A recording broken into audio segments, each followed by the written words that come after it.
Assalamualaikum warahmatullahi ta'ala wabarakatuh. Bismillahirrahmanirrahim. Alhamdulillahi rabbil alamin. Wabihi nasta'inu ala umurid dunya waddin.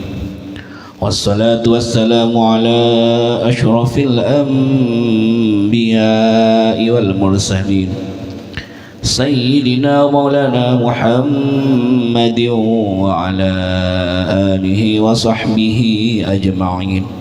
Rabbi syrah li sadri wa yassir li amri wahlul 'uqdatam min lisani yafqahu qawli. Rabbana subhanaka la ilma lana illa ma 'allamtana innaka antal alimul hakim. Rabbana zidna ilma warzuqna fahma wa arina hikmah wa barik lana fi majlisina hadha bi rahmatika ya arhamar rahimin. Qala al-musannif rahimahullahu ta'ala wa nafa'ana bihi wa bi 'ulumihi ومدنا بأسراره وأعاد علينا من بركاته في الدارين آمين. Hadirin jamaah pengajian rutin Masjid At-Taubah yang kami hormati, sebelumnya marilah kita awali pengajian ini dengan bacaan suratul Fatihah. Mudah-mudahan menjadi ilmu yang bermanfaat, barokah, dan bisa kita amalkan dengan sebaik-baiknya. Ala hadihin niyah wa kulli niyatin salihah bi syafaati Rasulillah sallallahu alaihi wasallam. Al-Fatihah. A'udzu billahi minasyaitonir rajim. Bismillahirrahmanirrahim. Shiratal an'amta 'alaihim ghairil maghdubi 'alaihim waladdallin. Amin. Bismillahirrahmanirrahim. Pagi ini kita akan membahas sifat yang wajib bagi Rasul dalam akidah kita, khususnya terkait dengan Allah dan Rasul. Itu ada namanya aqaid khamsin, aqaid 50 yang biasanya dibahas dalam aqidatul awam. Akidah dalam aqidatul awam niku wonten namine aqaid 50, keyakinan 50. Apa saja yang 50? Yang 20 adalah sifat wajib bagi Allah.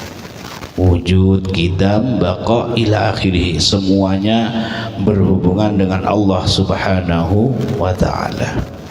20 kedua adalah sifat mustahil bagi Allah. Mustahil adalah sesuatu yang itu kenyataan itu tidak mungkin terjadi, sesuatu yang dibayangkan itu tidak mungkin terjadi kepada Allah Subhanahu wa ta'ala. Akal tidak menerima kalau itu terjadi, itu namanya mustahil. Kalau wajib, akal tidak menerima kalau itu tidak terjadi. Kalau mustahil, akal tidak menerima ketika itu terjadi. Itu sifat yang mustahil bagi Allah. Ada 20, adam, hudus, fana ila akhirih. Kemudian yang ketiga, yang nomor 20 tambah 20 40, yang ke-41 adalah sifat jaiz bagi Allah, yaitu fi'lu kulli mumkinin au tarkuhu. Allah itu bebas, terserah Allah mau melakukan sesuatu atau meninggalkan sesuatu. Itu semua atas kehendak Allah Subhanahu wa ta'ala. Makanya ketika membahas sifat jaiz, kalau Allah menghendaki seorang hambanya masuk surga, maka Allah jadikan tanda pada hamba itu apa? Berada dalam kebaikan, berada dalam ketaatan. Dan kita sebagai manusia yang diberi akal oleh Allah, kita bisa memiliki rasa, memiliki hati untuk menentukan sikap itu. apakah kita ingin menjadi hamba yang taat atau tidak, kita ciptakan tandanya. Kalau ingin menjadi ahli surga, kita ciptakan tandanya dengan menjadikan kita sebagai hamba yang taat kepada Allah Subhanahu wa ta'ala. Kalau berbicara rukun iman kan ada 6, tapi ini di aqaid 50 fokus kepada 2, Allah dan Rasul. Kemudian untuk Rasul ini banyak. Intinya ada istilah Rasul, ada istilah Nabi. Kalau mendapatkan wahyu untuk dirinya sendiri maka namanya Nabi. Kalau mendapatkan wahyu untuk disampaikan kepada umatnya maka seorang Rasul. Rasul itu maknanya pesuruh, orang yang disuruh mengantarkan risalah ajaran Allah Subhanahu wa ta'ala. Dan kita dalam syariat Islam ini diberi aturan bagaimana kita meyakini seorang Rasul. Kemudian di sini muncul sifat yang wajib bagi Rasul. Sifat yang wajib itu ada 4, yang mustahil kepada Rasul juga ada 4, dan yang jaiz ada 1. 4, 1. Yang awal kepada Allah 20, 21. Berarti 41 ditambah 9 maka sama dengan 50. Aqaid 50. Yang pertama kita bahas dari sisi sifat Rasul, karena kita ini adalah apa jenenge umat Rasulullah sallallahu alaihi wasallam. Kita fokuskan kepada sifat yang dimaksud di sini adalah sifat Rasulullah sallallahu alaihi wasallam. Dan tentunya sifat ini keyakinan kita tidak hanya kepada Rasul, namun sifat ini juga dimiliki oleh Rasul-Rasul Allah yang lain. Jadi walaupun saya menyebutkan ini khusus kepada Rasulullah Sallallahu Alaihi Wasallam, namun yang saya sebutkan ini tentunya berlaku kepada semua Rasulullah, semua utusan Allah Subhanahu wa Ta'ala. Hadirin rahimakumullah. Yang pertama, wajib kita meyakini bahwasanya Rasulullah tersebut memiliki sifat sidik. Insya Allah banyak yang tahu. Sidik ini artinya adalah jujur.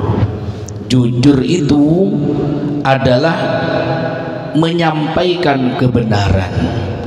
Jadi jujur itu dari sisi penyampaiannya, benar itu tentang dari isinya, begitu.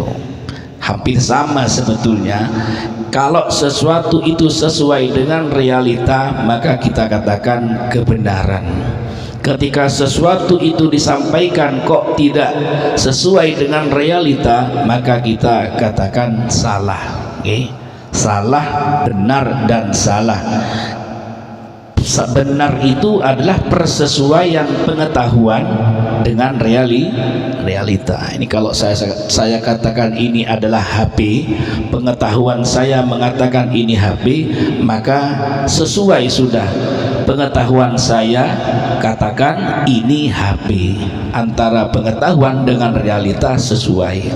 Kalau saya katakan ini adalah tempe, maka ini dikatakan salah. Kenapa? Karena realitanya tidak begitu. Kedua, itu namanya kebenaran, kebalikannya adalah salah.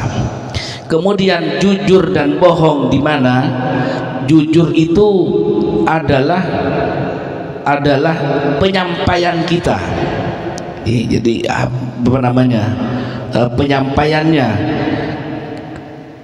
Tidak, kalau sesuatu kebenaran itu ya harus disampaikan dengan jujur. Jujur itu pada akhirnya menyampaikan kebenaran. Sedangkan bohong adalah menutupi realita, menutupi kebenaran.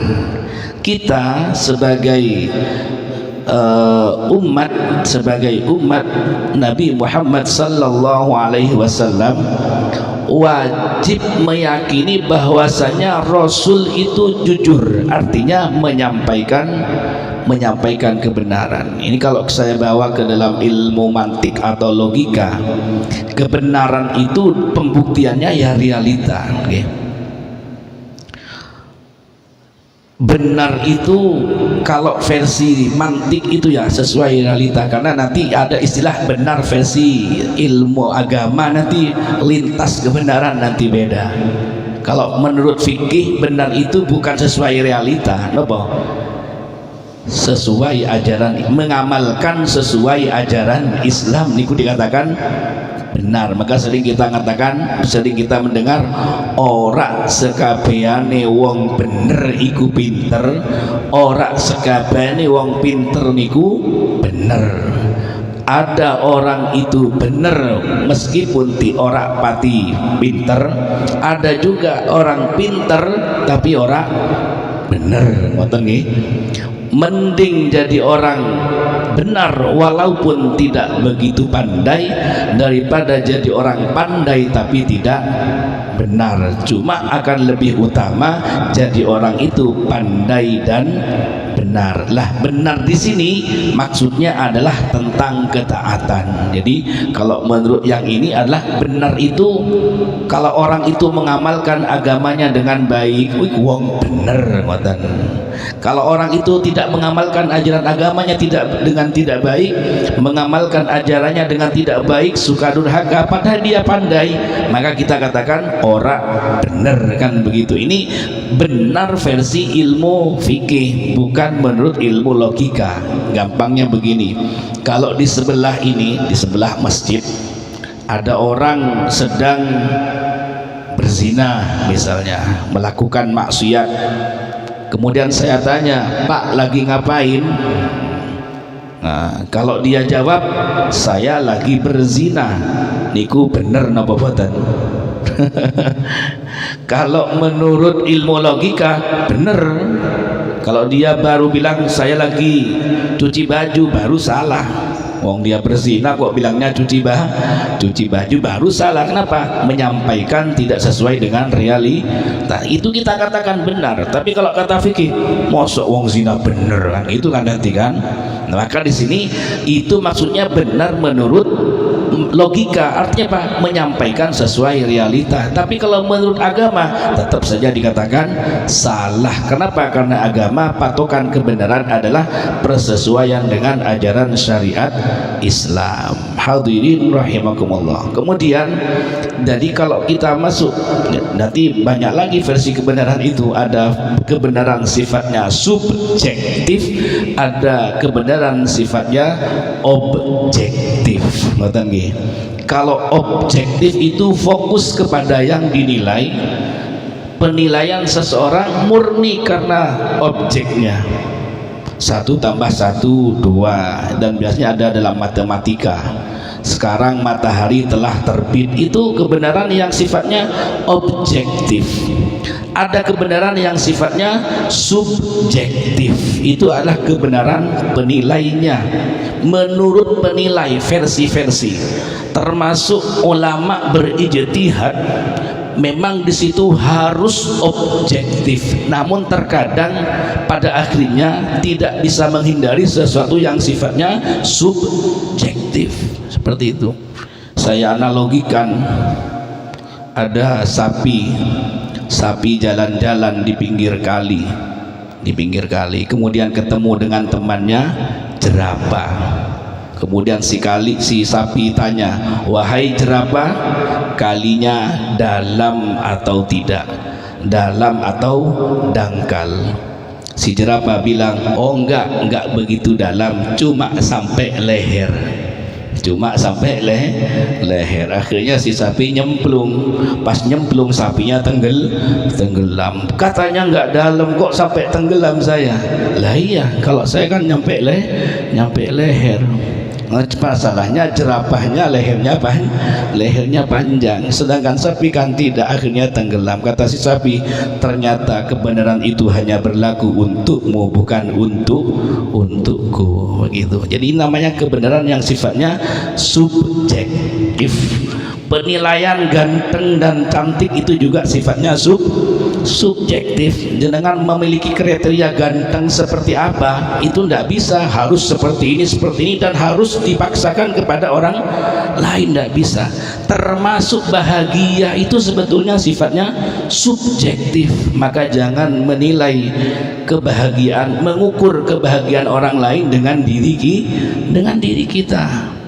Adalah salah kita menganggap orang lain bahagia dan tidak diukur dengan diri kita. Sak norek seperti itu. Itu biasanya kita terjebak kepada mengukur ke orang lain dengan diri kita, dan itu biasanya manusia seperti itu. Manusia itu biasanya adalah menilai orang lain, sebetulnya itu adalah suara dirinya atau keadaan bagaimana dia menilai dirinya. Ada orang lain tidak punya mobil, tidak punya motor dan lain, kita katakan sak norek, kemudian begitu kita katakan mungkin dia tidak bahagia. Jangan menyimpulkan seperti itu. Artinya apa? Bisa jadi orang yang kita anggap paling menderita, sebetulnya dia adalah orang yang paling bahagia dengan apa yang mereka miliki. Dengan apa yang mereka, jangan-jangan kita walaupun berlimpah harta, tapi karena kurang syukur maka kita tidak bahagia. Sedangkan orang yang mungkin sekilas kekurangan, tapi karena dia menutupi dengan syukur, maka akhirnya dia menjadi orang yang sangat bahagia. Apa bedanya miskin dengan sederhana? Nopo? Hidup miskin atau hidup sederhana? Miskin itu keadaan, sederhana niku sikap. Miskin itu keadaan, sederhana itu sikap. Dan sederhana ini tidak hanya dimiliki oleh orang miskin, cuma mungkin terkadang orang miskin sederhananya ya karena keadaan, tidak bisa gaya-gaya, tapi tetap itu sifatnya adalah pilihan. Ada orang miskin, dia ingin hidup lebih wah, tapi karena tidak bisa, akhirnya dia hidup maka kesederhanaannya itu karena konsekuensi. Karena konsekuensi, ingin mau lebih dari itu tidak bisa. Yang seperti ini biasanya miskin yang tersiksa. Karena apa? Sebetulnya dia bukan sederhana, tapi itu adalah kayak keterpaksaan. Tapi kalau orang kaya bisa menjadi sederhana, insya Allah itu adalah termasuk orang yang bahagia. Kenapa? Karena dia bisa dengan yang lebih tinggi, tapi dia memilih dengan yang lebih rendah, begitu. Jadi miskin itu keadaan, kemudian kaya itu keadaan, tapi sederhana itu adalah pilihan, adalah sikap kita mau hidup sederhana atau tidak. Termasuk Rasulullah sallallahu alaihi wasallam. Rasulullah ini dalam sebagian riwayat dikatakan tidak ada yang menyebut Rasulullah itu kaya raya, tidak ada. Tapi itu kalau Rasul, karena Rasul ini punya doa yang mustajab, kalau Rasul berkehendak, Rasul bisa menjadikan hidupnya lebih dari itu. Namun bagaimana? Rasul itu adalah uswah bagi kita, yaitu dan kita sering kalau melihat Rasulullah sallallahu alaihi wasallam adalah sesuatu yang banyak terjadi dengan umatnya, kan begitu. Hadirin rahimakumullah, kembali lagi tadi. Jadi sifat sidik itu adalah jujur, atau Rasulullah pasti menyampaikan kebenaran. Kenapa kita harus meyakini itu? Artinya apa? Sesuatu yang disampaikan Rasul itu kita harus yakin itu benar-benar dari Allah Subhanahu wa ta'ala. Karena kalau sampai sedikit saja kita meragukan apa yang disampaikan oleh Rasul, maka kita akan menjadi orang yang tidak menjadikan bersikap secara islami. Sedangkan Rasul itu adalah menyampaikan risalah agar diamalkan oleh umatnya. Semua apapun yang dilakukan oleh Rasul kita harus meyakini itu benar. Bahkan kalau kita lihat nih, Al-Quran kan Rasul menyampaikan Al-Quran itu juga pasti benar. Dalam ilmu mantik itu kebenaran itu ada dua. Ada kebenaran nakliyah, nakal, teks, dogma. Ada kebenaran akliyah, kebenaran berdasarkan penemuan akal. Kalau penemuan akal, kita berpikir dulu, akhirnya kita menemukan kebenaran pakai riset atau penelitian ataupun yang lainnya. Ada yang prosesnya singkat, ada yang prosesnya menjadi lama. Penelitian seperti menemukan lampu bisa ini semuanya kebenaran yang melalui proses. Ini namanya kebenaran yang ditemukan oleh akal. Tapi ada yang kita tidak usah berpikir, kebenaran nakliyah, nakal, ucapan, sabda atau firman. Bagaimanapun akal ini ketika tidak bisa menjangkau itu, maka kita pending dulu. Kita harus mungkin akal kita yang belum nyampe, walaupun mungkin masa begini, kita tetap harus tunduk. Jangan-jangan akal kita yang belum nyampe. Nanti pada saatnya kebenaran itu akan terungkap. Saya contoh di Al-Quran itu Allah berfirman, alladzi khalaqal insana min alaq. Alaq ini diartikan segumpal darah. Segumpal darah. Medis pada saat itu masih belum bisa mendeteksi bagaimana terjadinya manusia. Al-Quran sudah bilang begitu. Dulu maknanya alaq ini segumpal darah atau segumpal daging. Ada mudghah, ada alaq. Lah ini dulu ketika belum ada alat untuk menemukan bagaimana mendeteksi di dalam rahim, diartikan sebagai segumpal darah. Padahal alaq ini atau alaqah itu juga pantas dimaknai sesuatu yang menggantung. Ulqah atau apa, kalung itu alaqah, sesuatu yang menggantung. Sekarang seiring dengan perkembangan zaman, kecanggihan teknologi, Al-Quran tetap relevan karena ternyata apa, posisi embrio, pertemuan X dan Y posisinya juga menggantung. Makanya ulama subhanallah. Kenapa? Betapa Al-Quran memilih kata alaq ini pantas dimaknai segumpal darah dan juga pantas dimaknai sesuatu yang sifatnya menggantung, berbicara tentang suatu posisi. Hadirin rahimakumullah. Kalau kita lihat prosesnya, ngapunten, suami istri kumpul, kemudian suami mengeluarkan X, itu ribuan sel yang berjalan menuju Y atau ovum. Akhirnya Allah jadikan satu yang berhasil menuju Y. Tidak seperti ikan. Kalau ikan itu kan sekali bertelur kan ratusan, banyak sekali. Kalau manusia cukup sah. Kalau kita berpikir, kita akan mengatakan betapa beruntungnya kita dari sekian ribuan sel itu yang diselamatkan, dijadikan Allah berhasil menuju Y itu satu, dan itu kita. Artinya apa? Kita ini pilihan, bukan sesuatu yang kebetulan terjadi atau tercipta. Artinya apa? Dari sekian sesuatu yang berpotensi untuk dijadikan makhluk hidup, untuk dihidupkan oleh Allah sebagai makhluk hidup, Allah pilih kita. Lah, artinya apa? Kita ada di sini itu sudah nikmat. Kenapa? Diwujudkan oleh Allah Subhanahu wa ta'ala. Untuk apa kita diwujudkan? Untuk diberi surga. Gampangnya begitu. Kita ini diwujudkan oleh Allah di dunia untuk diberi surga.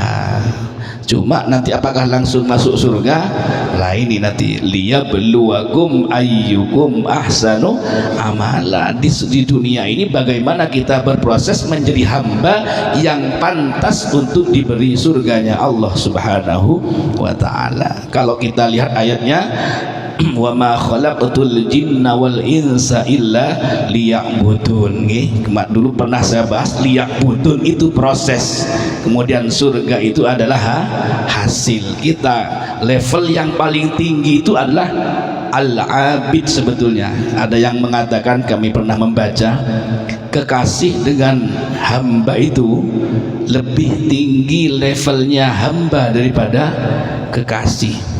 Karena kalau kekasih itu terkadang masih ada terbesit dalam hatinya keinginan untuk dibalas, keinginan untuk mendapatkan balasan cinta Allah Subhanahu wa ta'ala. Tapi kalau al-abid, hamba yang sebenar-benarnya hamba, maka dia hanya menjadikan dirinya, menghambakan diri kepada Allah Subhanahu wa ta'ala. Tidak perlu dipikirkan nanti mau diapain, mau dapat apa, itu tidak terpikirkan seperti itu. Itu kalau levelnya level hamba.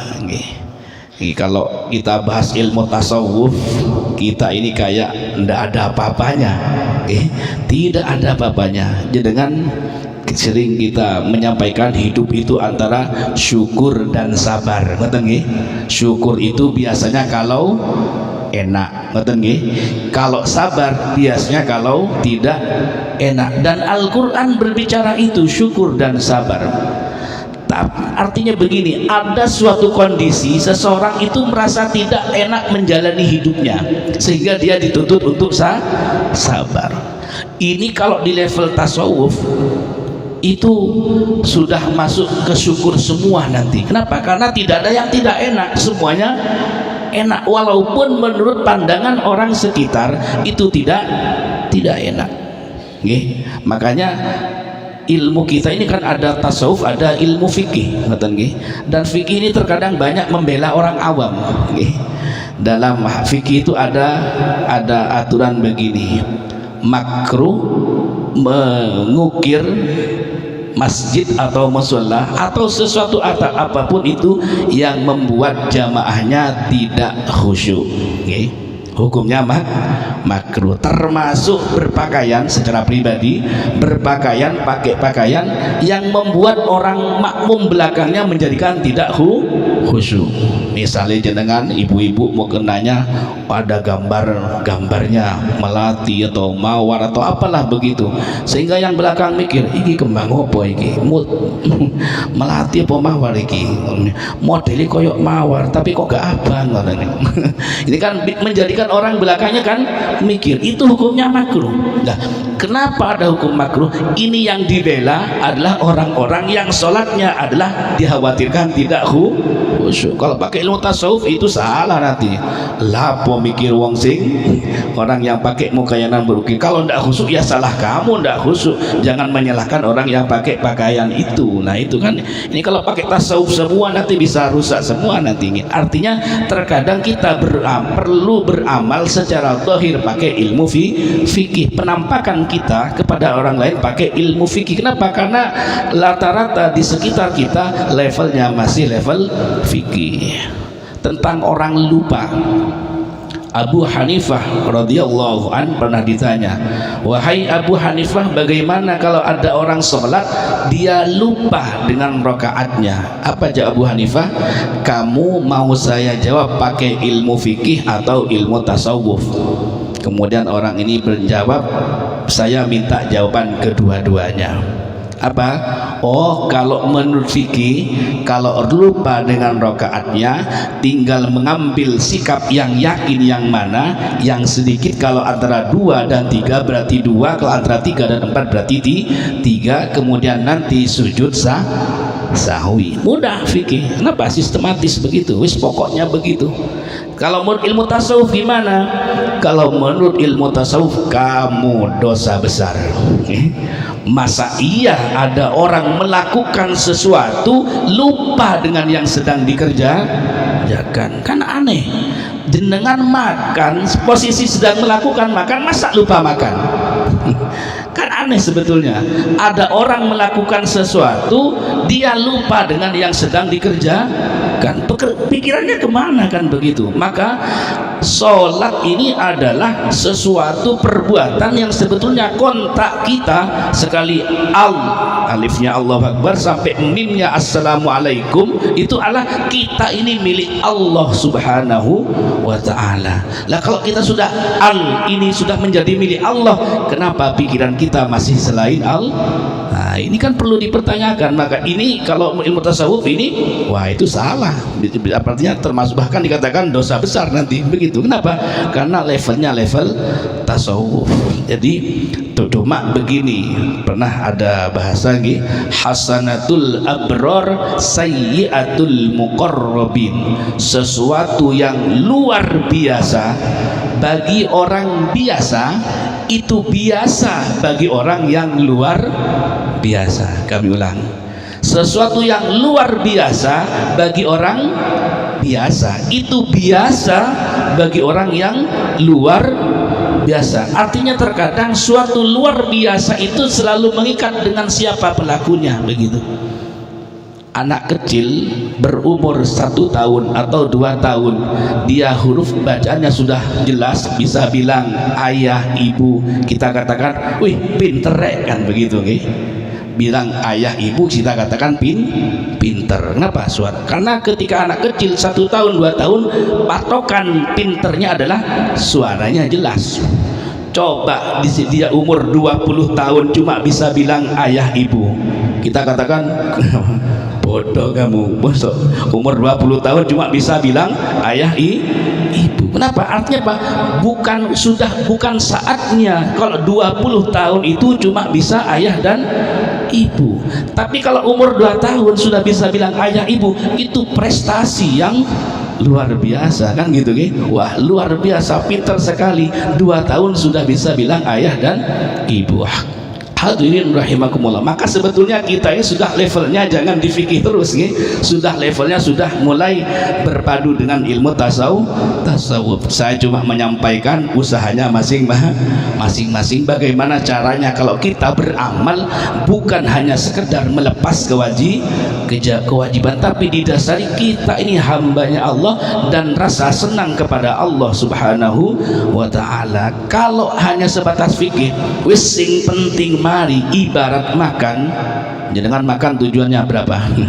Ada orang itu makan tujuannya kenyang, ada makan itu tujuannya enak-enakan, ada orang itu makan tujuannya tenaga.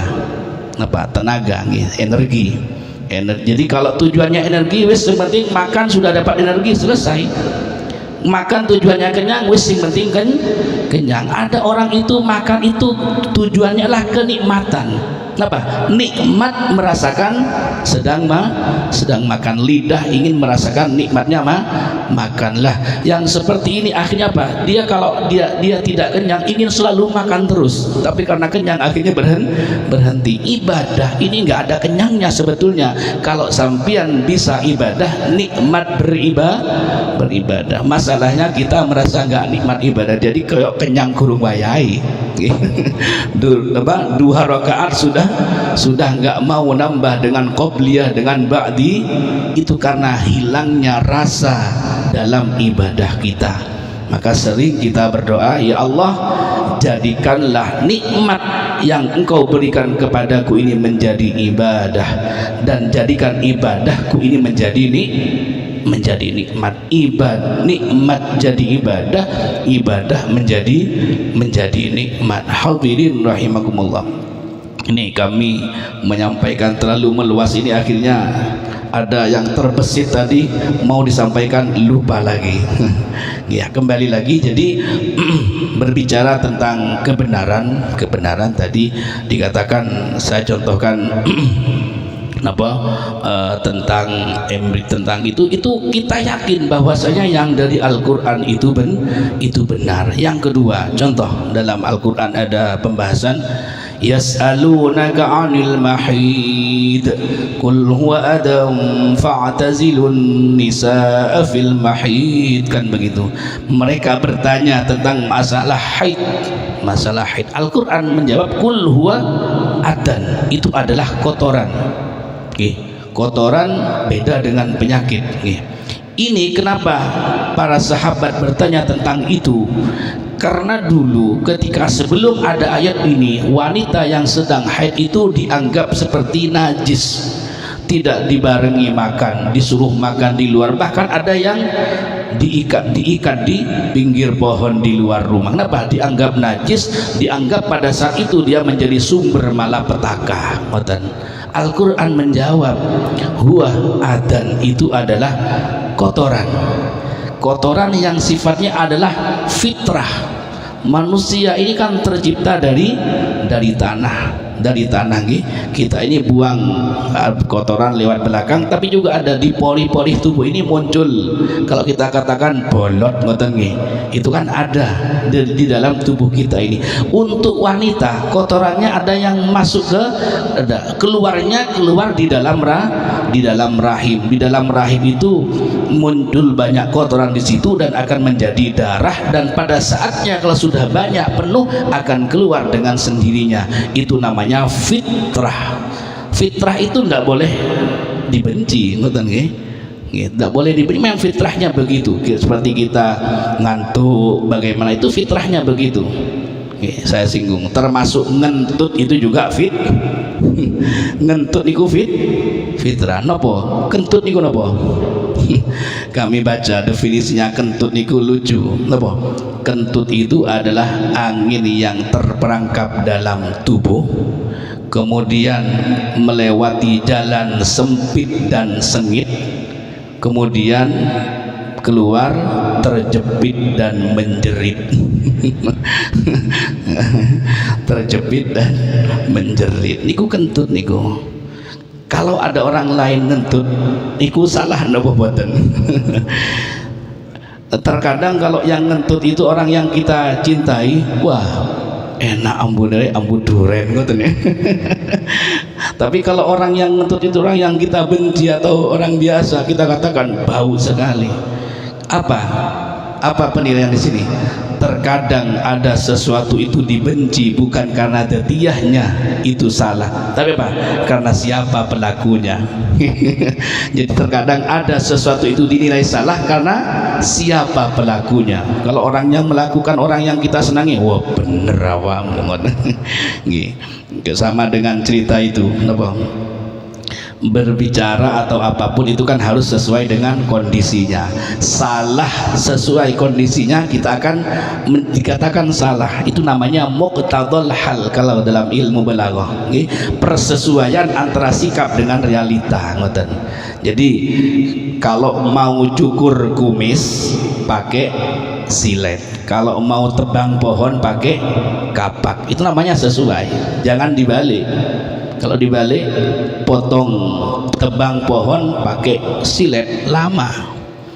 Kalau cukur kumis pakai kapak, ya rusak, hancur mulut kita. Namanya tidak sesuai itu, tidak sesuai. Ngentut pun juga harus muqtadul hal, sesuai dengan keadaan. Misalnya ibu-ibu istri lagi sakit gigi ya. Bojone gak teko-teko, pas datang, Mas belikan saya obat sakit gigi. Ya mari ngene, padahal dia sudah sakit. Lama-lama akhirnya berangkat juga. Tapi ketika keluar tidak langsung datang. Pas 2 jam kemudian baru datang. Mana obatnya Mas? Iya dek lali. Ngoten. Kemudian ngentut. Ngoten. Kira-kira marah napa boten? Ya marah nih, sakit gigi disuruh beli obat gak teko-teko, ternyata datangnya lupa. Itu namanya ngentut pada kondisi yang tidak pas. Sekarang dibalik, ibu-ibu sedang waras sehat walafiat nonton televisi drakor ngoten nggih. Kemudian si laki-laki suaminya datang bawa uang 10 juta. Dik, 10 juta buat beli lipstick, make up ngoten. Kemudian ngentut tut ngoten. Marana boten Bu? Boten 10 juta sehat walafiat nonton televisi bawa uang 10 juta untuk beli lip, enggak marah. Walaupun ngentut, bahkan pesan, Pak besok ngentut lagi ya ngoten. Tapi ono duit 10 juta. Itu namanya sesuai dengan keadaan. Hadirin rahimakumullah, kembali lagi tadi kami akan membahas tentang jadi adzan itu adalah maknanya adalah kotoran manusia. Jadi wanita, jadi sesuatu yang sifatnya fitrah, tidak perlu. Makanya Allah mengembalikan ini fitrah manusia, fitrah seorang wanita. Apa yang menjadi objek situ? Fa'tazilun nisaa fil mahid. Laki-lakinya yang disuruh menghindar. Luar biasa. Di Al-Quran itu banyak khitab, perintah, objeknya adalah laki-laki. Kutiba alaikumus syiyam, alaikum itu laki-laki. Jadi di Al-Quran, di bahasa Arab itu ada sigat yang dicetak untuk mudzakkar, ada muannas perempuan. Aqimus shalah itu sebetulnya aqimu itu adalah sigat yang dicetak secara bahasa untuk laki-laki. Makanya nanti jangan perlu bahas usul fikih juga perlu. Ini tauhidnya juga sudah hampir habis nih. Apa di situ hikmahnya? Laki-laki itu karakternya qawwamun, pemimpin, ngatur. Tapi kalau perempuan itu objek, diatur. Dalam pernikahan laki-laki memiliki, perempuan dimiliki. Laki-laki menikahi, perempuan dinikahi. Jadi sebetulnya kalau perempuan mau bilang saya tidak mau menikah, ya betul, tapi saya mau dinikahi, begitu. Kalau berbicara kata, kenapa? Karena perempuan itu dimiliki, laki-laki memiliki. Jadi qawwamun itu adalah karakter ngurus. Makanya saya sering menyampaikan ngurus santri laki-laki itu lebih sulit daripada ngurus perempuan. Kenapa? Karena karakternya mau ngatur kok diatur, angel. Sistemnya bagus, belum tentu berjalan dengan baik. Kalau santri putra, kenapa? Karakternya qawwamun, no air dipikirkannya. Kenapa? Di kepala itu kan diberi akal, laki-laki dicetak, disetting, cerdas, akhirnya nemuai.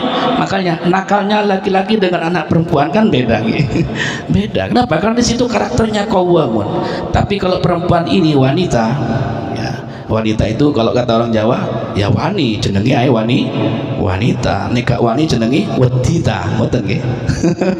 bukan wanita tapi wedita nggih.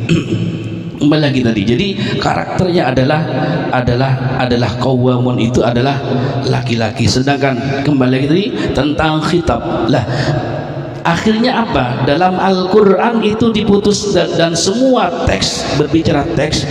Kalau khitabnya pakai muannas perempuan, berarti itu untuk perempuan. Tapi kalau khitabnya laki-laki masuk, perempuan bisa masuk. Kenapa? Kalau nyuruh laki-laki, perempuannya ikut.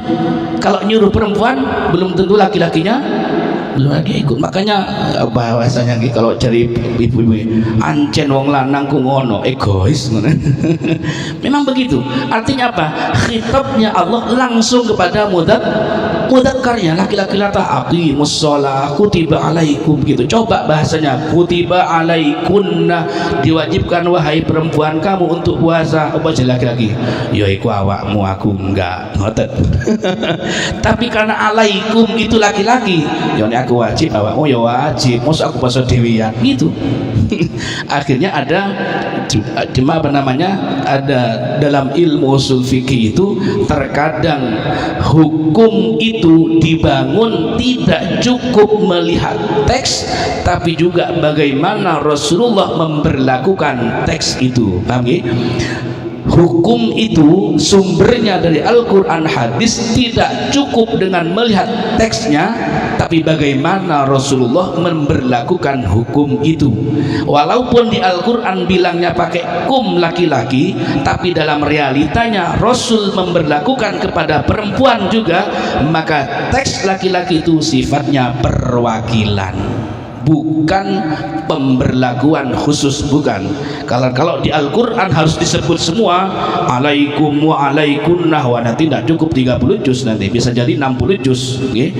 Kutiba alaikum wa alaikunna, akimu wa akimna, laksanakanlah kamu laki-laki, wa akimna dan perempuan. Ini tidak cukup nanti Al-Qurannya 30 juz. Lagi itu aja kita jarang hatam, apalagi pakai siwat yang kompleks kan begitu. Maka tidak bisa, maka sifatnya perwakilan. Itulah nanti fungsi Rasul sebagai litubayyina linnas. Ini bahas Rasul. Artinya apa? Sebetulnya dalil itu sebetulnya cukup Al-Quran. Cukup Al-Quran saja. Cukup Al-Quran. Cuma apakah manusia paham dengan Al-Quran? Lah, Allah ngutus Rasul untuk menjelaskan Al-Quran. Maka muncul dua sumber hukum Islam, Al-Quran, hadis, ijma' dan kias. Lah, hadis ini karena efek manusia tidak akan paham Al-Quran, maka muncul hadis.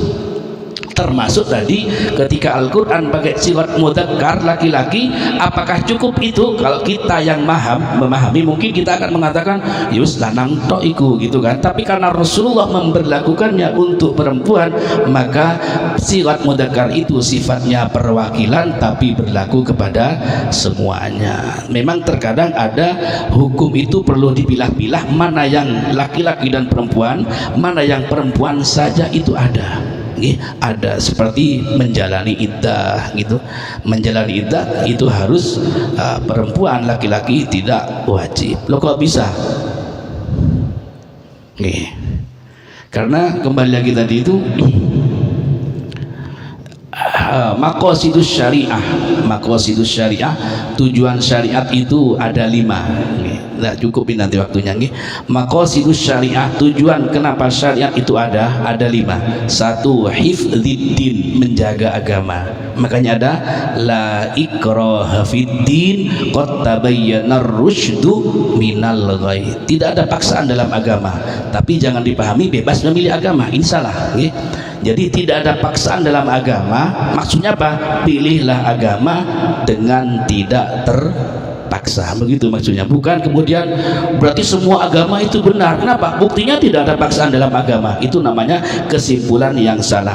Tidak ada paksaan dalam beragama, maksudnya pilihlah agama dengan tidak terpaksa, artinya dengan sukarela. Hifdziddin. Yang kedua, hifdin nasl, menjaga keturunan. Makanya di fikih ada fikih ubudiyah, ada fikih munakahah, fikih pernikahan. Itu bagian dari tujuan syariat, hifdin nasl, menjaga keturunan agar anak itu jelas binnya ke siapa, bintinya ke siapa. Jangan sampai ada anak binti dan binnya tidak jelas. Harus jelas. Kalau dulu itu kan ada Sayyidah Maryam punya anak Nabi Isa, itu nggak ada ayahnya. Kalau sekarang tidak boleh kita bilang apa nggak ada ayahnya, apa niru Sayyidah Maryam, nggak bisa. Itu bukan nggak ada ayahnya, tapi nggak ketemu ayahnya. Itu seperti itu. Jadi kembali lagi tadi itu ada hifdin nasl, menjaga keturunan, ada hifdzil aql, menjaga akal, ada hifdzil mal, menjaga harta. Maka ada fikih muamalah. Hadirin rahimakumullah. Maka sebetulnya Al-Quran, hadis ini sudah sangat luar biasa dalam berbicara membahas tentang manusia, bagaimana menjalankan syariat Islam yang tujuan ammahnya adalah masolih lil nas, kemaslahatan kepada seluruh dunia, kepada seluruh manusia. Hadirin rahimakumullah. Makanya ketika ditanya kalau kita masuk surga itu karena fadl, betul-betul murni pemberian Allah. Kalau kita disiksa itu kenapa? Bukan Allah benci, bukan. Tetap bahas bukan Allah benci, apa? Karena keadilan Allah. Keadilan itu maksudnya bagaimana? Ya masa yang salah nggak disiksa, wong yang lain itu taat dihargai. Kalau yang salah kalau misalnya dengan kata sayang Allah, sayang kepada makhluk semuanya harus masuk surga, apa yang terjadi? Maka banyak manusia lebih memilih jahat daripada menjadi orang baik. Maka dunia tidak akan stabil. Misalnya ada orang bilang, kenapa sih kalau Allah sayang kepada kita makhluknya kok masih menciptakan neraka misalnya? Maka akan terjadi apa? Kalau begitu tidak akan terjadi orang baik di dunia ini. Kan ada ceritanya seorang wanita buka hijab, kemudian dia ditangkap razia, ditanya oleh seorang ustadz, dikatakan kamu ini disuruh pakai hijab karena Allah sayang kamu.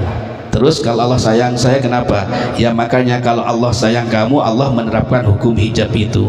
Kalau tidak maka kamu akan dikatakan berdosa dan kamu akan masuk neraka. Seorang wanita ini bilang, kalau Allah sayang saya, kenapa harus memasukkan saya ke neraka di saat saya melanggar? Gitu. Kalau Allah sayang saya, kenapa harus dimasukkan ke neraka di saat saya salah? Apa jawab seorang ustadz ini? Kamu tahu kenapa saya jadi ustadz? Kamu tahu kenapa saya ustadz? Saya jadi ustadz ini karena ingin masuk surga dan takut neraka. Kalau Allah memberi ketentuan semua yang salah dan benar itu masuk surga, saya tidak ingin menjadi ustadz. Saya menjadi penjahat saja, saya perkosa kamu, saya bunuh kamu, toh nanti kita kumpul sama-sama di surga. Gitu nanti. Jadi nanti kalau antara orang jahat dengan orang baik tidak ada bedanya, harus masuk surga semua. Di dunia tidak akan stabil, pasti banyak kehancuran di dunia ini. Hadirin rahimakumullah. Maka syariat itu adalah untuk kemaslahatan manusia. Dan lagi tadi ya, sifat wajib bagi Rasul yang pertama adalah sidik, yakin bahwasanya yang disampaikan Allah Rasul adalah itu dari Al-Quran, dan Al-Quran itu yang dikehendaki Allah bagaimana, itulah yang disampaikan oleh Rasulullah Sallallahu Alaihi Wasallam. Wa ma yantiqu anil hawa in huwa illa wahyu yuha. Kalau Rasul pasti dari Allah. Mungkin kalau kita menurut hemat pemikiran saya, kan begitu kan? Itu kalau kita mungkin salah, tapi kalau Rasul kita yakin apa yang dijelaskan oleh Rasul tentang Al-Quran adalah itu yang dikehendaki oleh Allah Subhanahu wa Ta'ala. Ucapan itu yang paling tahu mutakallimnya. Tapi kalau Rasul menyampaikan itu, insya Allah penjelasan Rasul adalah sesuai dengan yang dikehendaki Allah Subhanahu wa Ta'ala. Terakhir sambutan ya, terakhir ya, di Al-Quran itu kan tidak ada Allah bilang Allah wujud, gak ada. Ini bahasanya Kiai Said Agil Siraj. Tidak ada dalam Al-Quran ayat yang mengatakan Allah itu ada, gak ada. Bener gak? Tapi Allah itu ada. Tapi di Al-Quran tidak ada ayat yang berbunyi Allah itu ada. Sempat pernah ngaji Allah itu ada, nggak ada ayat bunyi begitu. Apalagi bahasa Indonesia nggak ada. Allah itu ada di Al-Quran, nggak ada. Allah wujud, nggak ada ayat bunyi begitu. Lalu apa ayat Al-Quran yang menunjukkan Allah itu ada? Maka kita pakai logika. Apa? Al-Quran itu mulai dari baknya Bismillah sampai sinnya An-Nas adalah kalam, firman, ucapan. Bagaimana rumus kaidah logikanya? Wujudul kalam yadullu ala wujudil mutakallim. Adanya ucapan pasti ada yang mengucapkan. Maka Al-Quran itu mulai dari baknya basmalah sampai sinnya Anas adalah yadullu, menunjukkan adanya Allah. Jadi bukan ayat khusus nanti Pak, semua itu menunjukkan adanya Allah Subhanahu wa Ta'ala. Sama di sebelah ada bunyi, oh ada orang di sana, gitu kan? Bukan lagi tentang apa yang dibunyikan, tapi apa? Wujudul bunyinya itu. Di sebelah ada bunyi, ada orang ngerasa-ngerasa atau gimana. Kita tidak fokus kepada apa yang dibicarakan, tapi kita apa? Setidaknya ucapan itu adalah menunjukkan adanya yang mengucapkan. Hadirin rahimakumullah. Waktulah yang memisahkan kita. Kalau terlalu banyak takut nanti ada yang mau ada perlu kata saya cukupkan. Inti dari pelajaran pagi ini adalah kita yakin bahwasanya Rasul itu jujur, dan yang disampaikan oleh Rasul adalah itulah yang dikehendaki oleh Allah Subhanahu wa taala. Tidak boleh terbesit dalam hati kita meragukan apa yang disampaikan oleh Rasul, walaupun sekilas akal tidak mustahil atau gimana, tidak menjangkau kita, akal yang turun kepada yang harus tunduk, yang benar adalah Allah dan Rasulnya. Demikian apa yang kami sampaikan, mudah-mudahan ada manfaat dan barokahnya. Kita akhir dengan bacaan subhanakallahumma wa bihamdika asyhadu an la ilaha illa anta astaghfiruka wa atubu ilaik. Assalamualaikum warahmatullahi wabarakatuh.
Allah wujud juga ada. Walaupun bahasa Arab, Allah wujud ada. Tapi kalau ini Allah sami ibadah. Itu katanya saya tadi. Orang paling ngomong Allah itu ada. Tapi jangan dikatakan Allah nggak ada. Maka jadinya lah ya.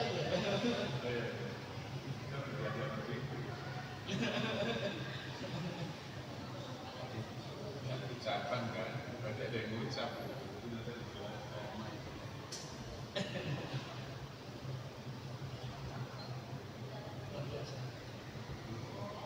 HP itu teman suara tidak semua bisa dengar. Bisa di voice. Ya gimana kalau kita berpikir apa nama tambah ilmunya kan luar biasa kan, bisa suara itu